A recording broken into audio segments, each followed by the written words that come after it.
I think we still have a 7-second delay though.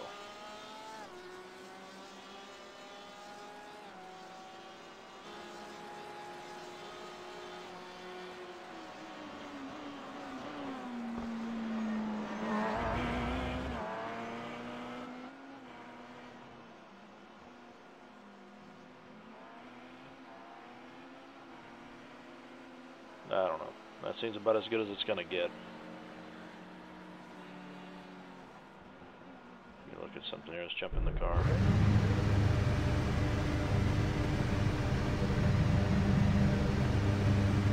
Yeah, 6 or 7 second delay.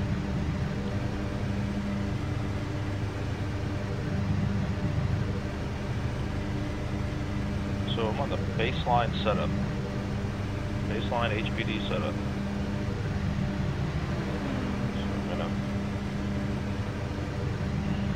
Turn a couple laps like this.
Oh yeah, they do. I love snow, so just running around there, bouncing around, and hardly get back in.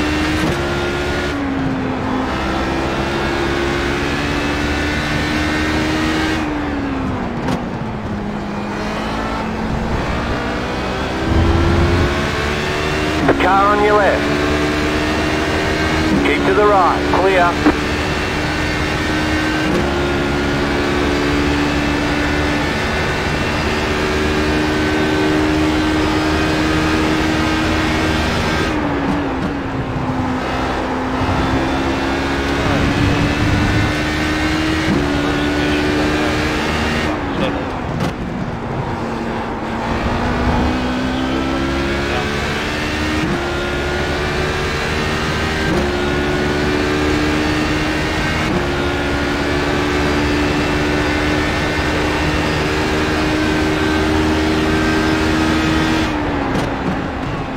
Still in your stream, it's got a wheel spinning. You're not on? No, I started it. I stopped it and restarted it. Oh. But it's a 7-second delay. Okay, it's not much though. It's like maybe 4 seconds now. Just on my end, it's just a few seconds. Okay. Alright, so we'll go to the close down face. Right off the back, first I can see is the tire pressures are all way too high. You know my Le Mans setup that we worked on? I still got it. Still worked as of a few weeks ago.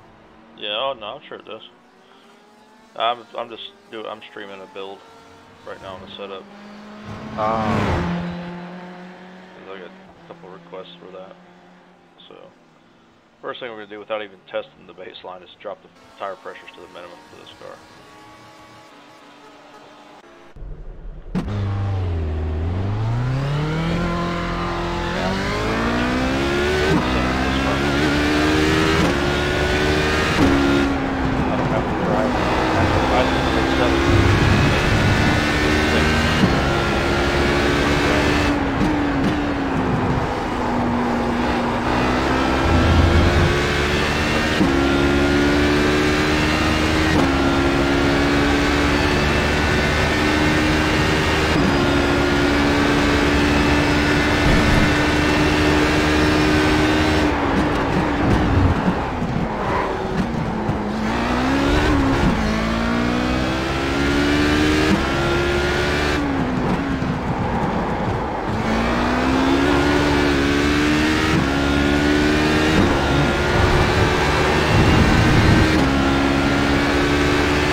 quality. No problem. No problem, man. I was in the first lap. You were, you know, out. It's okay.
Left side.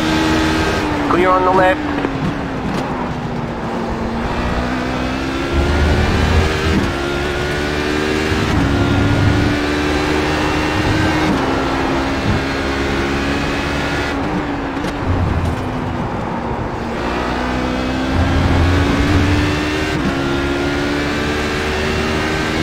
Flat foot that? Left foot that? 1 minute, you flat foot that? 1.967.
Right side, clear.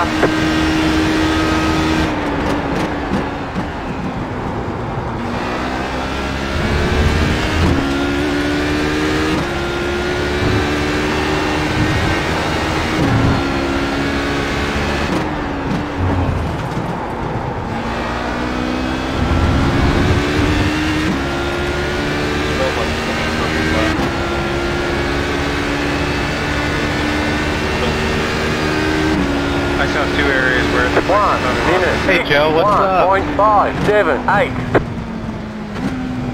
Yeah, it didn't feel like the fastest lap I could do, but it felt like just perfect flow.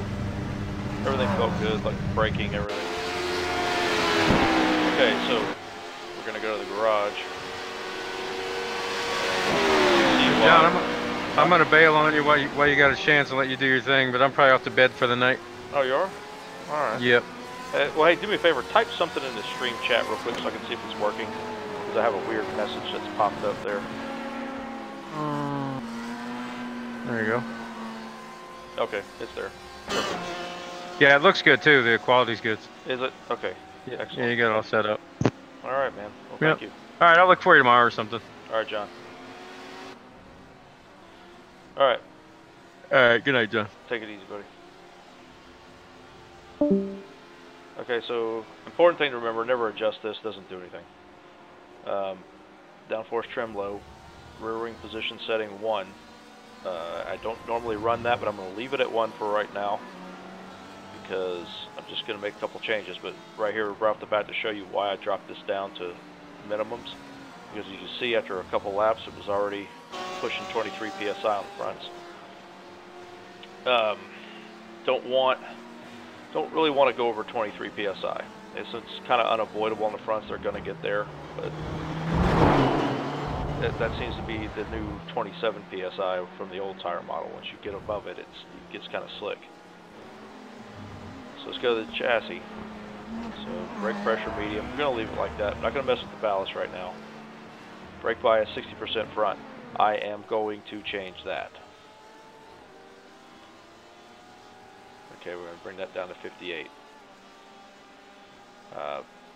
So the third spring stiff with the gaps 3.584 inches.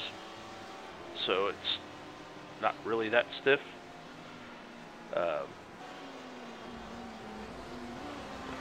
It's not going to engage very easily. So let's look at our front ride heights. And I'm not going to change any of this for right now. Okay, I want to leave. Well, I just want to change the brake bias and see what that does. See, I don't like that stiff anti-roll bar in the rear. I always take that down close to 0.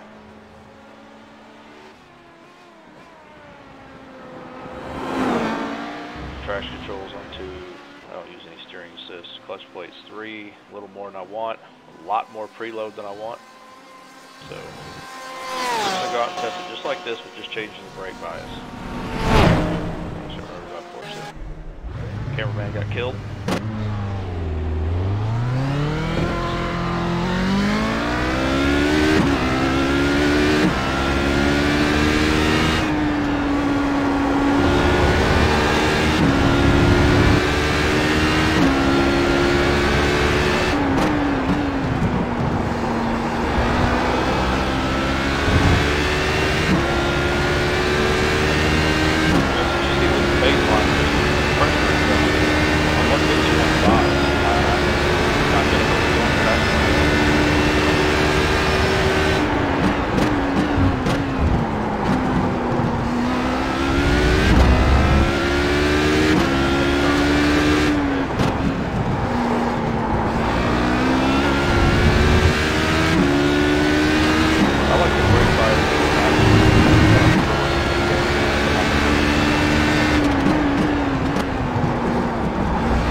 Left side, clear.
1 minute 51.437. I can get in and out of the corners a little bit quicker. Alright, so one thing I'm going to do right off the bat, I'm going to turn the traction control up. 5 is pretty good. That's usually what I like. Alright. So another thing.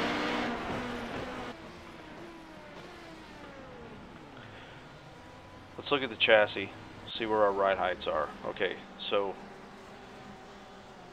right off the bat, the rear of the car is way too high. I say way too high. Let's bring it down a little bit. Okay, about right there. Yeah, 237, 238 is usually where I like to run it. Front's too low. Let's pick the fronts up a little bit. I want to run a little more of a flattened chassis, and we're going to take the any roll bar off the back.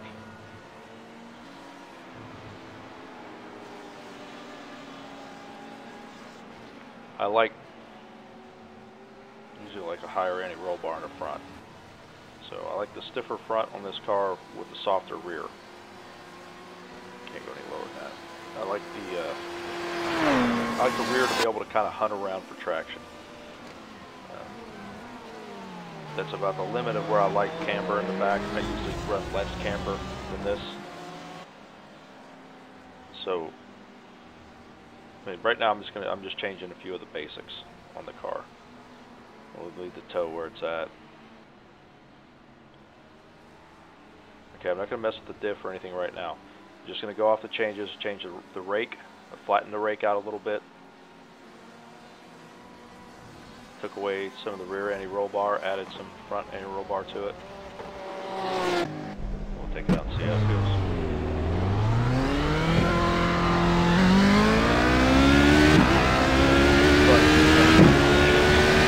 Hold the pass. That's where I was going.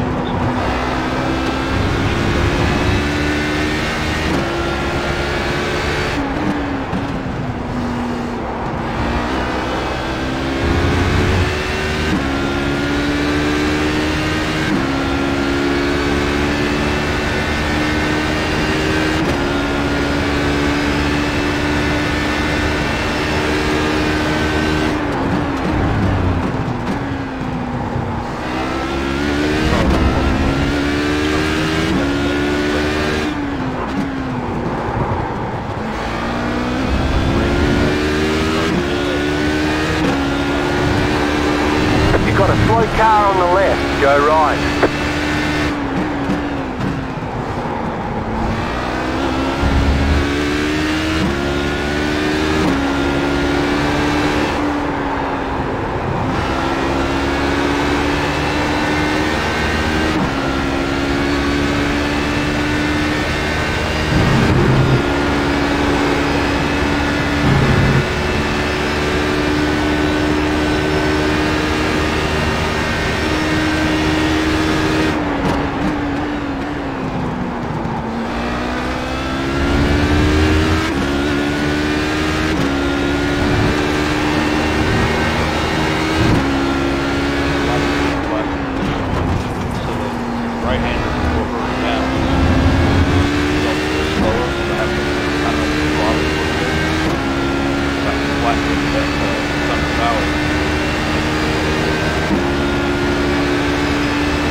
Okay, I'll have to turn up and crank that up a bit.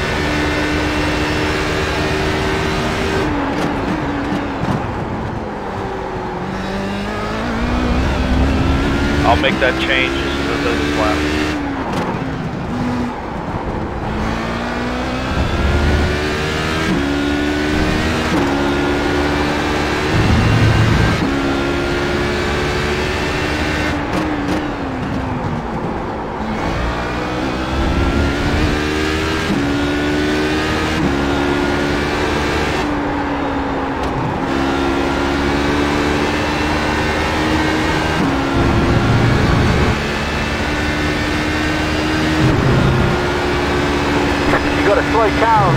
go left.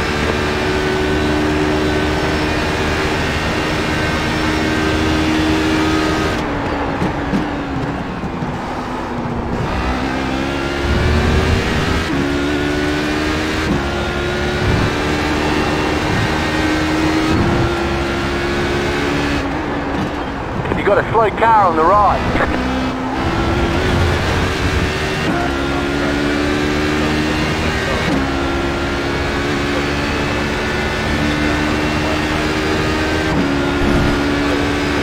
One minute 51.104. Laps dropped down 0.3, just those couple of changes, and it's not that the car is faster. Let's be clear about something. The speed of this car is determined by its downforce trim. It's that the car was more comfortable with what I'm doing. The last 5 years of driving this car, I'm kind of in a habit, and my visual and my force feedback cues, everything is set around a certain way with this car, and so by flattening that chassis out like I did, it made it act more like what I'm comfortable with. So I pushed the car a little further, and that's what it's really all about with these setups. It's not gonna make the car really any faster. Sometimes we can make the car slower. I can give my setup to 3 different people, and I'll get 3 different results. I'll get it's too tight, it's too loose, it's just right. So setup is very preferential. It's very preference driven. So let me back out of here real quick and adjust the volume on the mic. Hopefully that'll fix this issue. Hold on. I'm not going to back out of the stream. I'm just going to, tab back to the desktop. Okay, the mic is on max. Can you, Marika, can you hear me fine right now?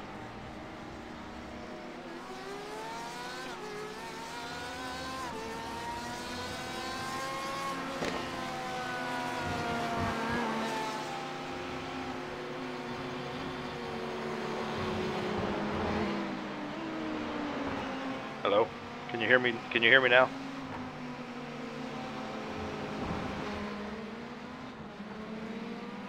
I think what it is, I need to lower the...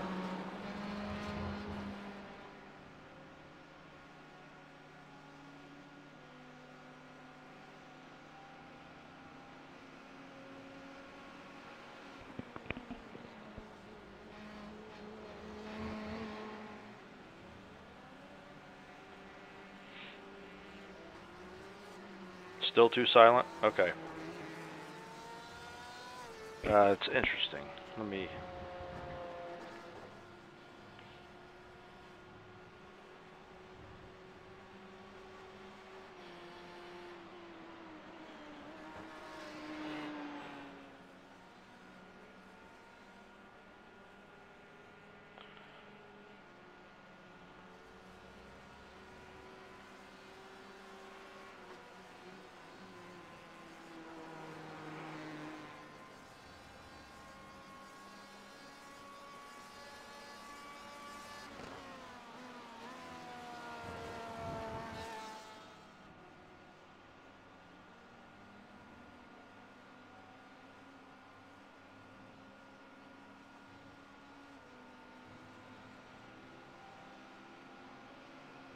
Okay, thanks, Chief.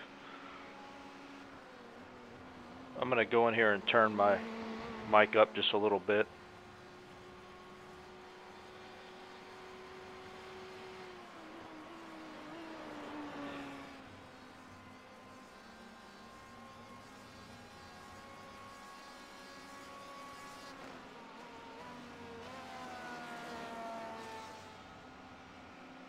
Hey, that's not a Ferrari. I'm going. Okay, so listen. Here's what I'm going to do, guys.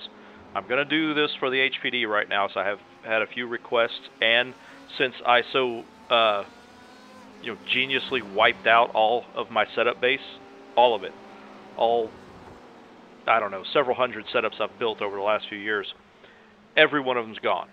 So I have to build setups for every car, for every track now, for every weather condition, qualifying, race, whatever.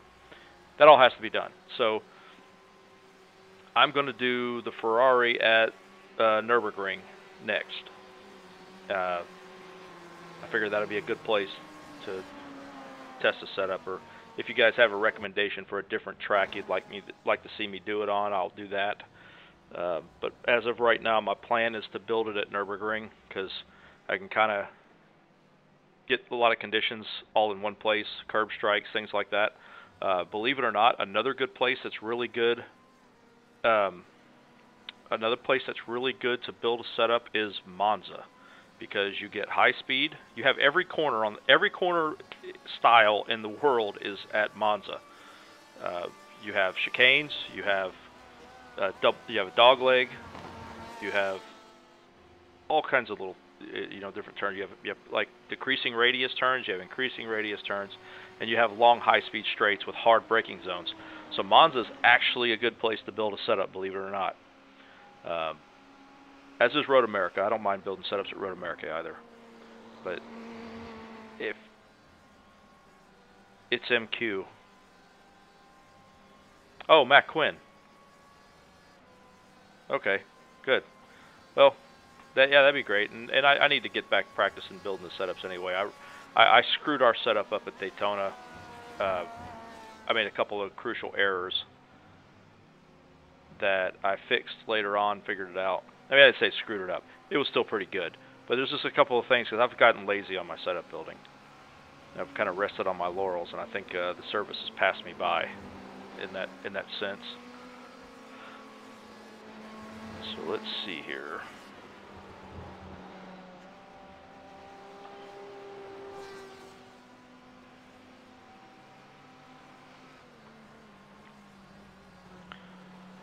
Alright, so let's go back to so remember the last lap out. Yes, let's go back. Last lap out was a 151.1, and the changes I made for that was flattening the chassis, changing the traction control a little bit. Alright, so now this bugs me. One's fine, okay. The car still it just feels like it could rotate a little faster. So I'm going to move that to 2. So what this is going to do, all right, this will explain the wing here. This is a point of contention with this car for a lot of people. Changing that setting, increasing the setting to 2, is going to make this car looser. It's not going to make it more stable. And that's where I find people driving it and I see them struggling, and that's always the first thing I ask them. Where's your rear wing setting? Because they get in the car and it's a little too loose. So the first thing they do, they come here. They increase what they think is increasing the wing.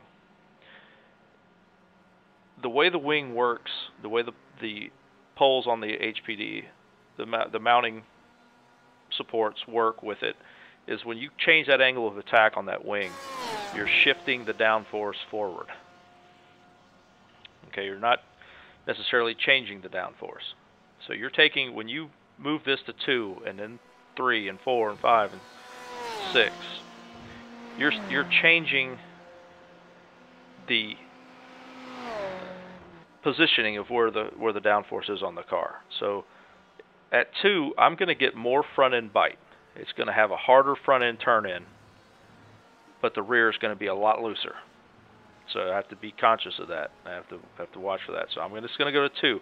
Now, previously, my Road America setups are usually 4 or 5 on that rear wing, but I don't know that I want to do that anymore. I'm going to leave the chassis alone here. I'm going to leave all this alone.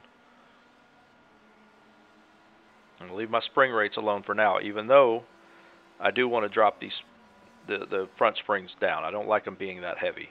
But for right now, I'm just going to change that rear wing.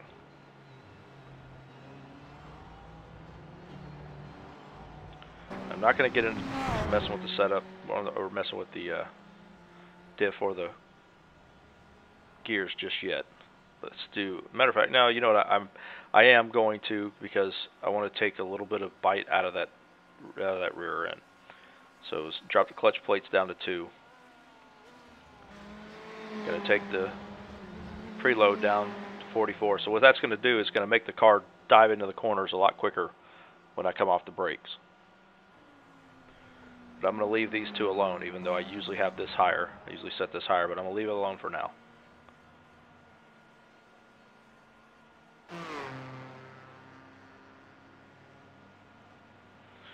Alright.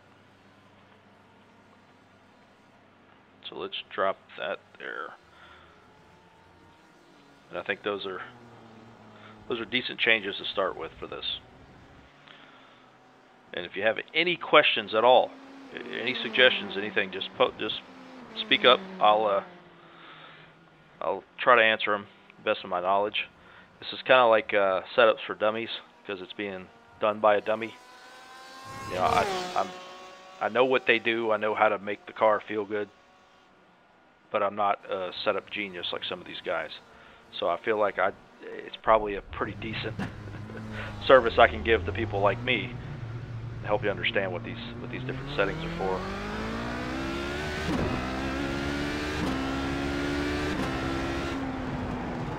Car stop on the right. Alright. Go left. So right off the bat, it felt better going to turn 1. And again, though that's me, some people might not like the way this feels.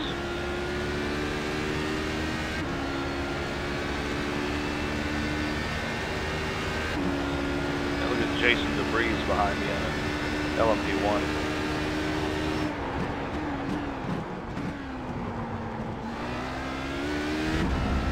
So I just feel more confident putting the car where I want it now.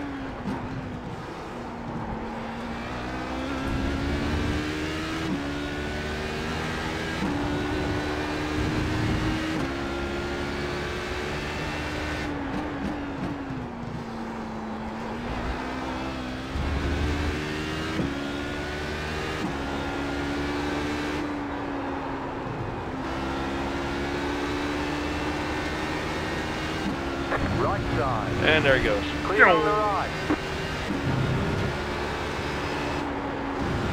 Got his arrow wash there.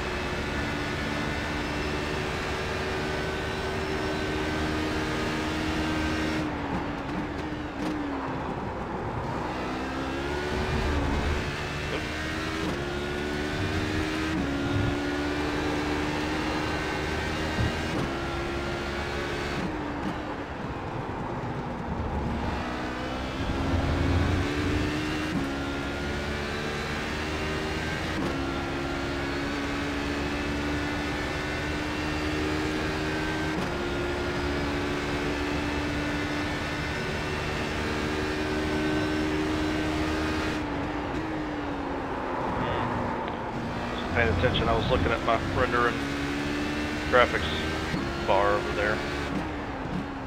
So I just changed out my CPU. It's my braking zone, but I bet we can make it up.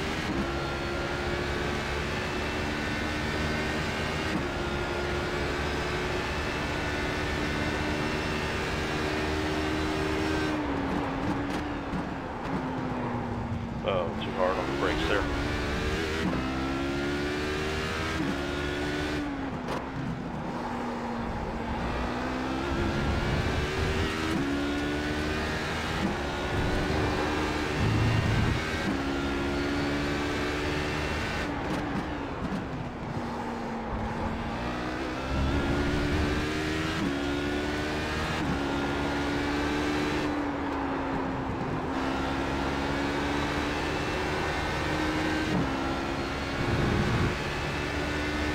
See, we're starting to make up time even with the nonsense earlier in the lap. We made up quite a bit of time.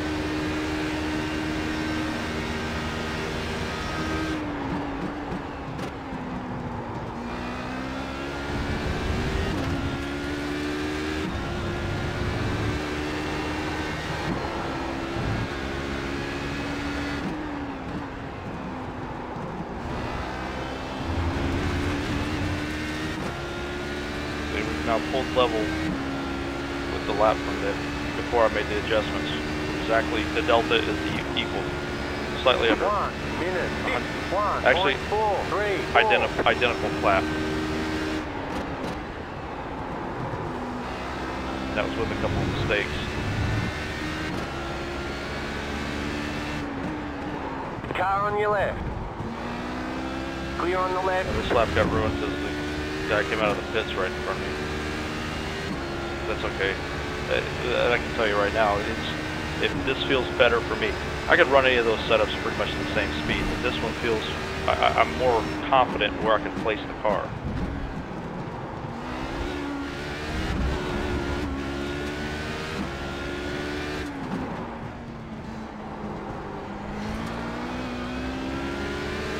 Right side. Still there. Hold your line. Clear. Not head. There we go.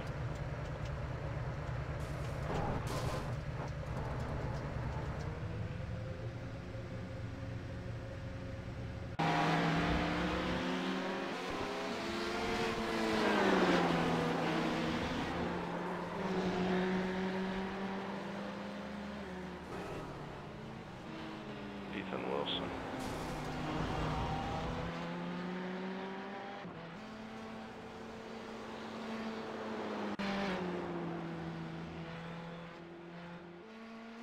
I don't know him. Anyway, let's look at wait a minute.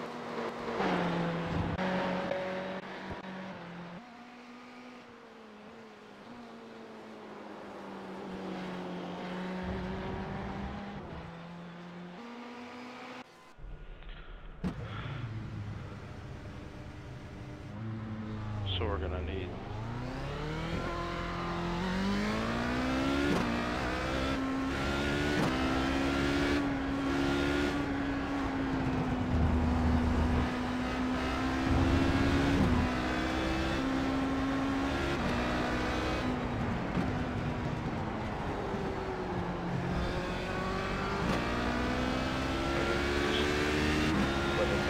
pleased with them.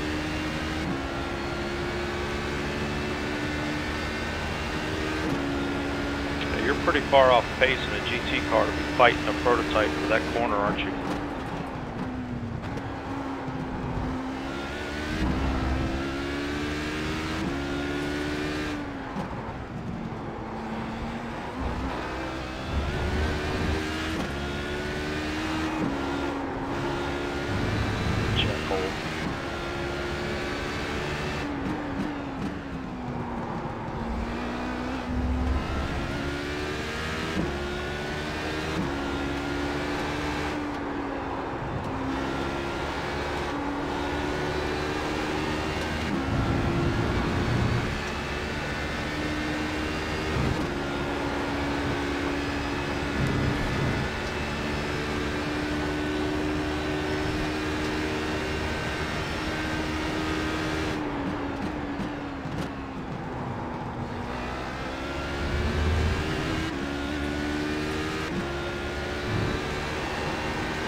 I was able to get into turn one much better with a car set up like this.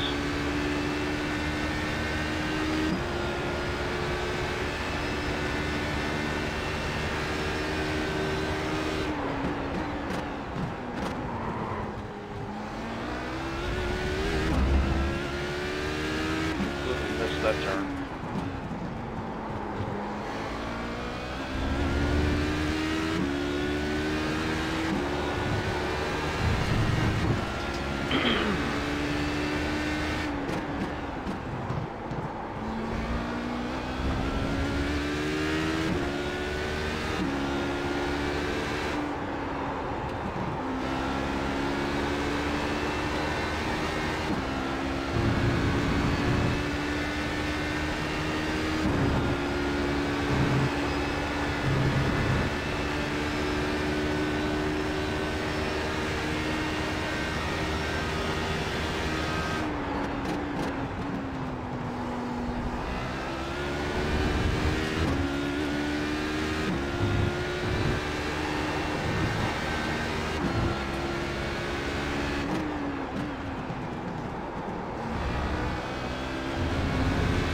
Sorry, bud, you can lift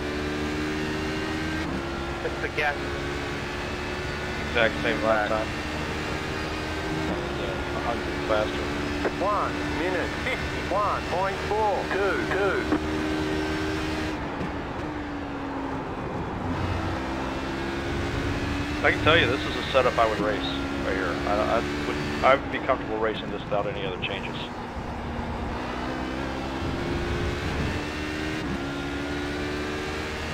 And it's a lot of minimal changes to it. You know, so it just shows you don't have to do a whole lot with this car on the setup.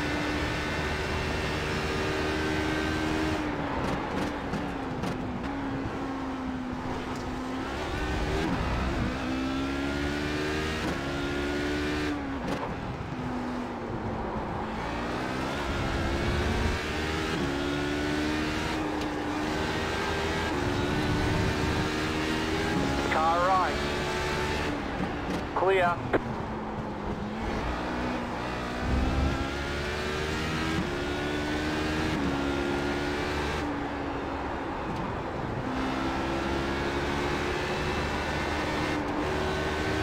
Left side.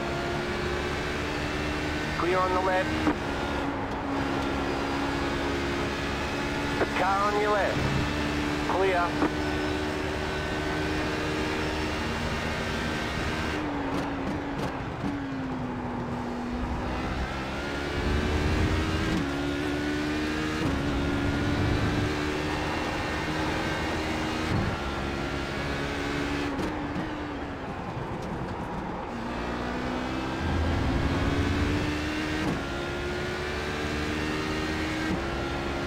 Of course, that lap was a little slower because, you know, of the traffic, but you can see I was pretty confident we could do there because the car feels like I wanted to. There's some four-way damper changes I'd want to make, but that's stuff that you really have to know what you're doing with that. And it's very small benefit.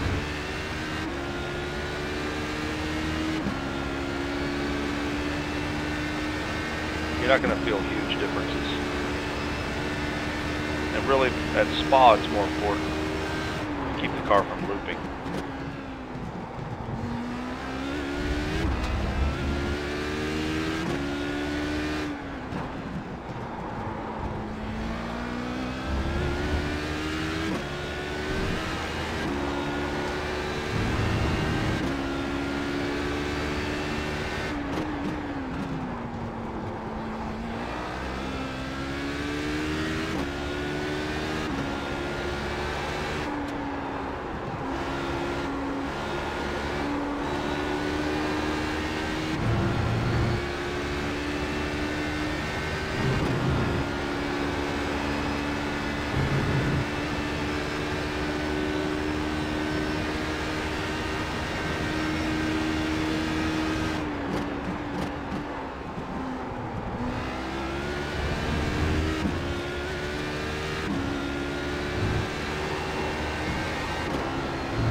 Left side.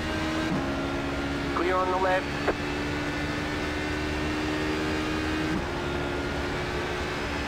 One minute 51.322.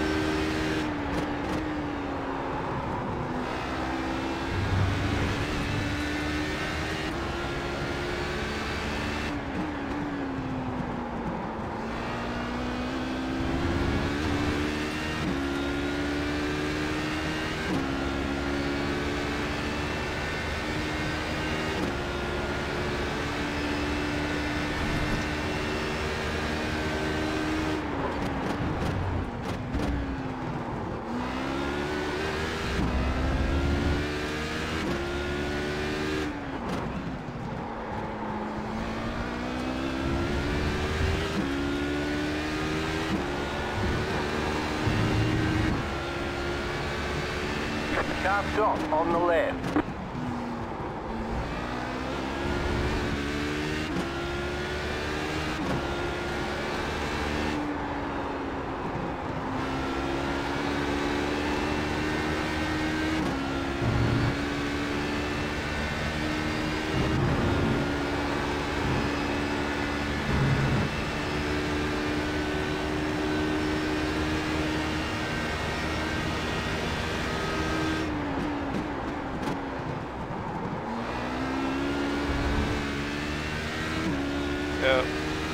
lap right there.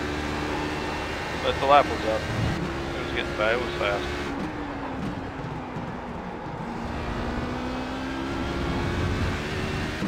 Still going to be a fast lap. I'll get out of here and draft some.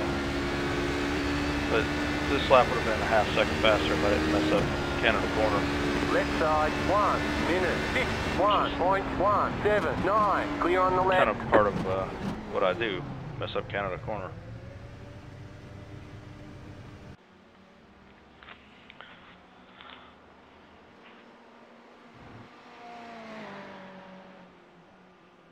Any questions?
You have a service?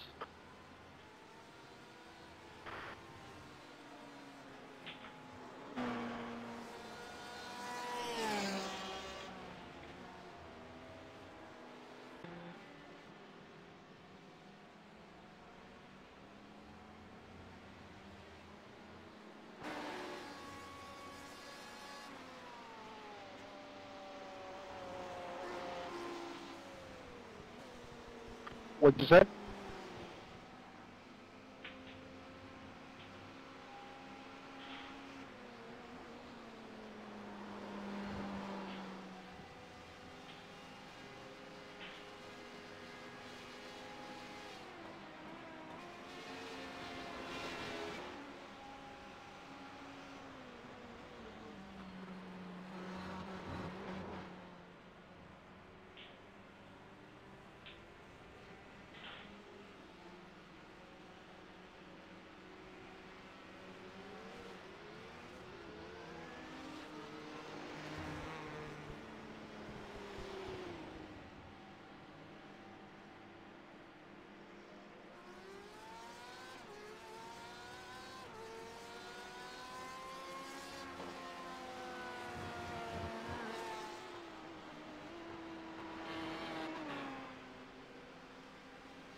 Couldn't quite explain it, they'd always just been there.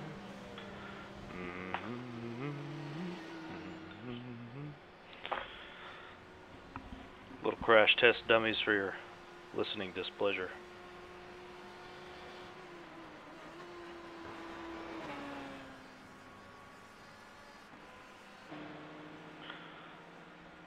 DeVries, what are you doing?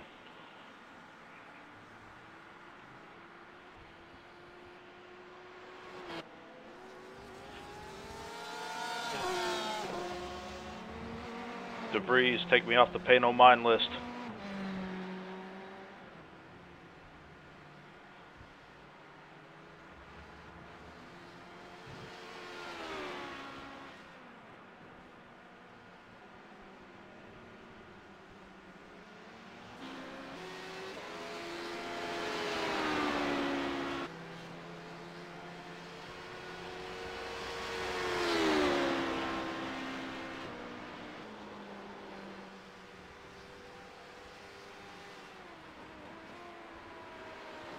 Alright, he's using low downforce, so it's gonna help him with that hit there, but he seems to already have it.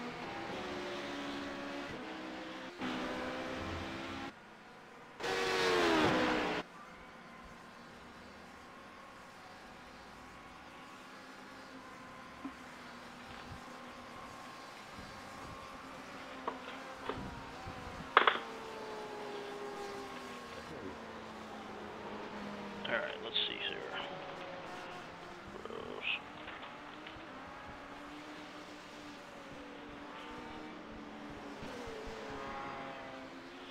Oh, okay. Marika, I'm sorry. I didn't see that my messages were stuck. Hey, Sim, what are you doing, man? Okay, so for high temperature,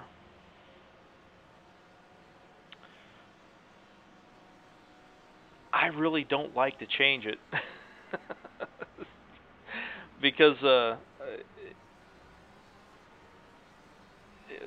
temperature seems to heat and cool, and so you're gonna get caught out. But on a hotter temperature track, let's go back in here, and I'm gonna tell you what I'm gonna adjust anyway. Okay, so I'm gonna leave the camber there, but this camber back here is coming down. And really, it's going to 1.1. Okay, so reason being, the car is so light and nimble in the back, especially with the downforce shifted a little bit forward, that I'm not really worried about the loading up the tires laterally in the rear. What I'm more concerned about is getting this car turned really quick, like flicking it, and then being able to get back on the power and drive off the corner, and having the tires more upright in the rear is going to help with that. So if I'm adjusting this for a hot track,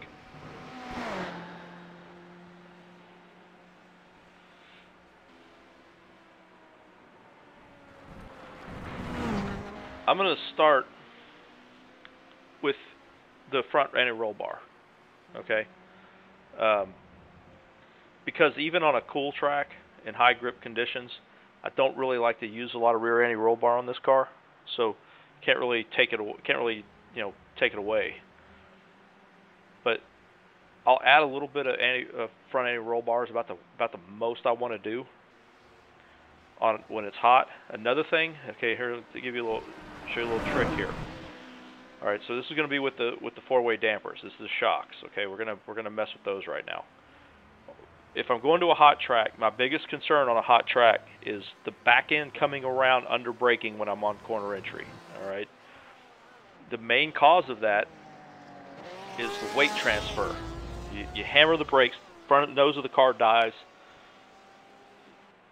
All the weight swings to the front, and then as soon as you let off that brake to turn in, what happens? You're unloading that front suspension, and all that weight now swings to the back. And that creates a momentum effect on the rear end, which is going to bring it around. It's going to continue. And the way you're rotating, it's just going to make it rotate faster. So on a slick track, I'm a little more worried about that because of my braking habits. So one of the things I can do is you take your low speed compression damping, okay?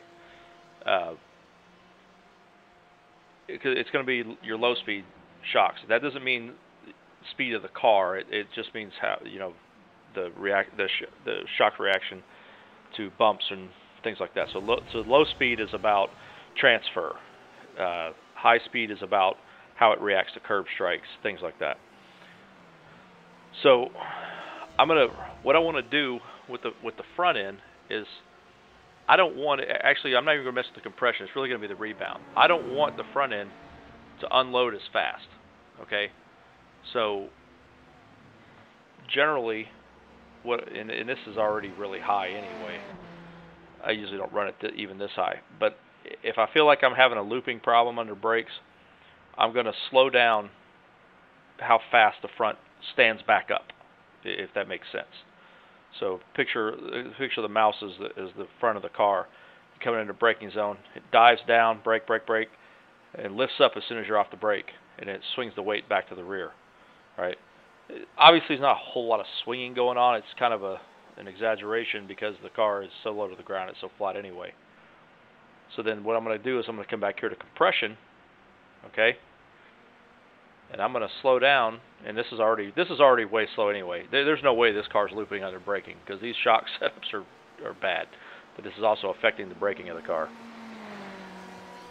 I really would like 5 there, and about 3 there. These 2 up front are fine.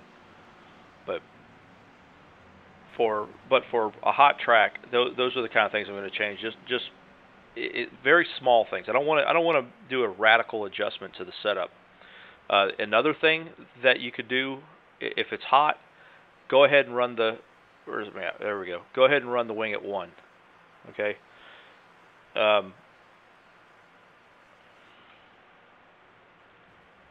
You kind of just want the car to be as stable as possible.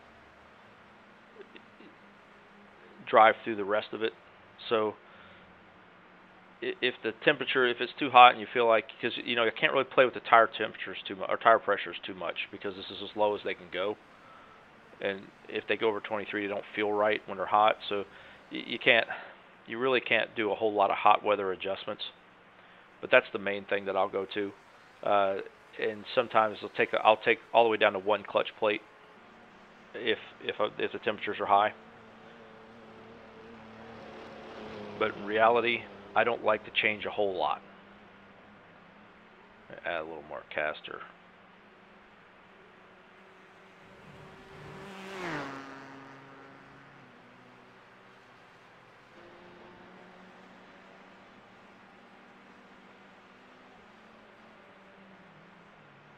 But those are the things that basically I would look at doing there. Now, me, this is coming down.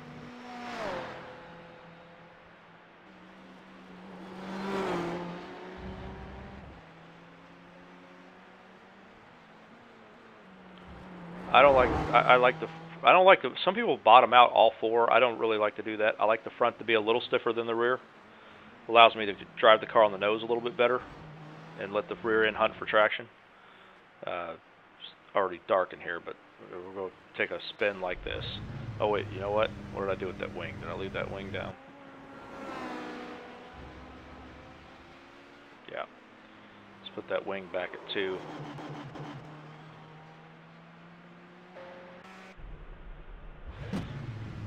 You know what, really? I'm not even, I want it 3. 3 is, I usually run 4 or 5 here, but 3 I think is good.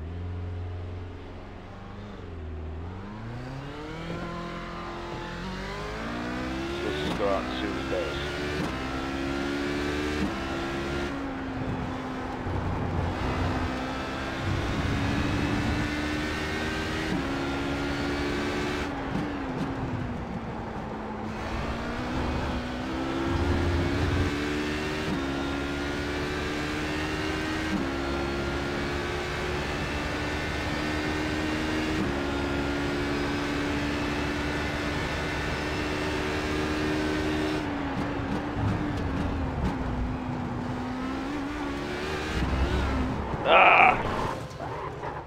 Oh, look at that. Oh, you can't see it. My wheel is sitting on top of my fender. Oh, another thing. That reminded me. So, crank up your traction control in hot weather.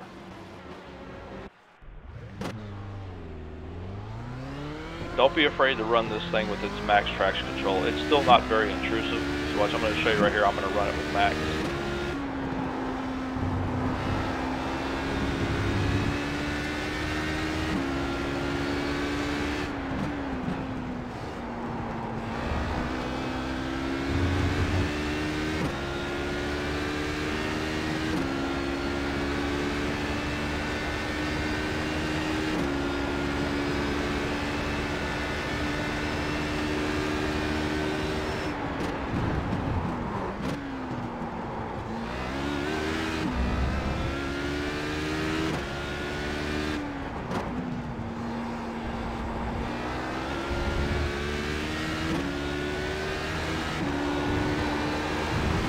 Oh! And all of a sudden, I'm all over the place.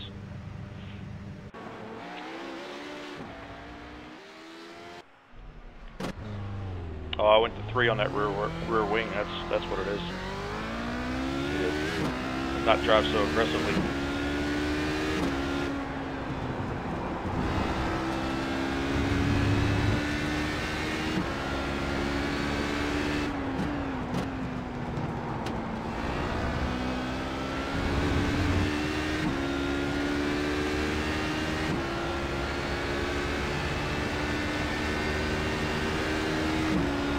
Right.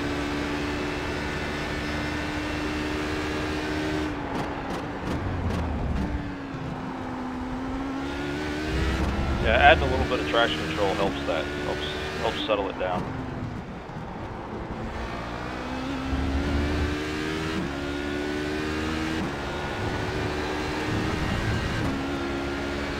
Right side. Clear.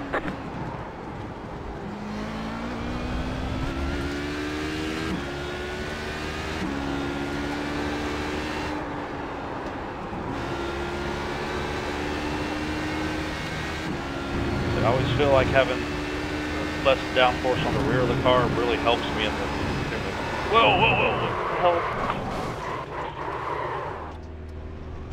really helps me in the carousel. Didn't seem to help me too much there in the kink though, did it?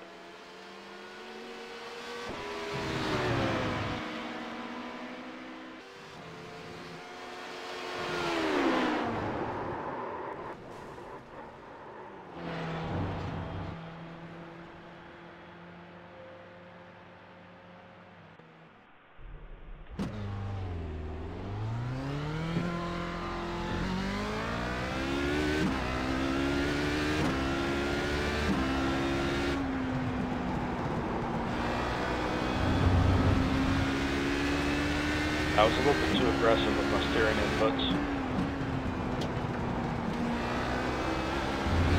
I'm not normally a very aggressive input driver, so my setups are usually kind of tailored around that. I don't like to move my hands a whole lot. That time I was way too aggressive. I got into the kink.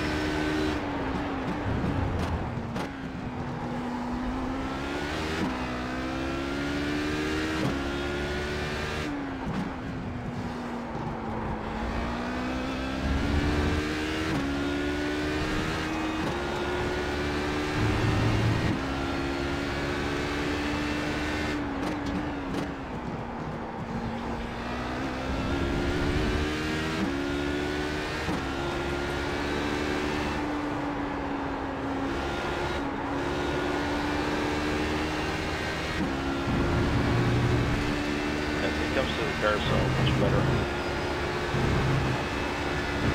There, there's the kink. And so when you run it with a less rear downforce, you want to take that as more of a straight line, get on that curve. You don't want to take that late turn in that you do with GT cars.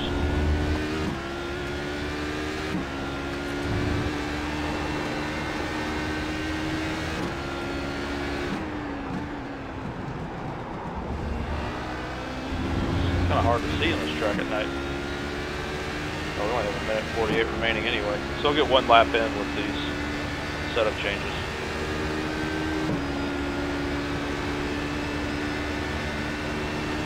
Nice.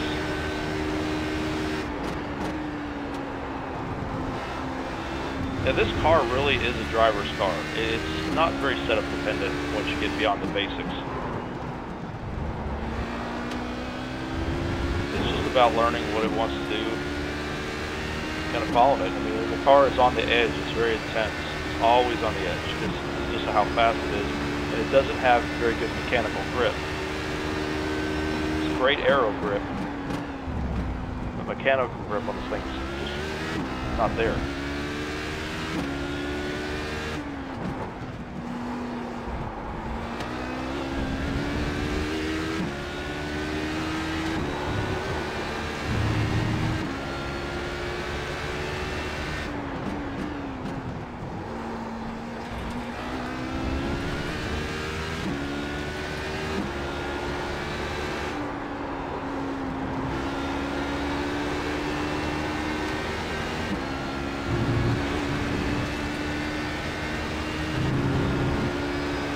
Take that shallow entry, get on the curbing.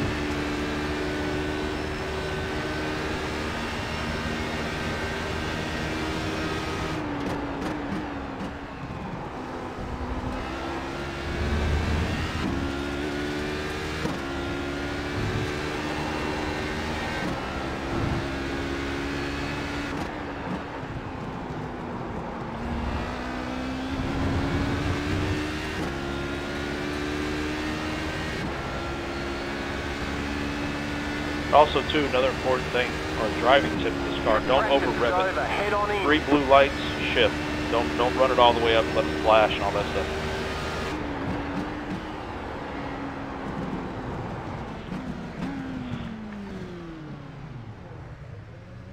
So I feel like it was a pretty good run. Any questions, just put them in the comments section. If you come across them, I can come back and answer them. I'll type out an answer in the comments to you. But otherwise, I'm going to do next. What I'm going to do is going to be for the Ferrari, for the 488 GTE car. It's really not much to setting up the GT3 car. It's kind of basic right out of the box, kind of like setting up the Cadillac. A couple little minor things I'd change on that car, not much at all though. So, next thing I will do will be the Ferrari, because I need to build a setup for it since I don't have my setups anymore. But I will see you guys here in a few minutes.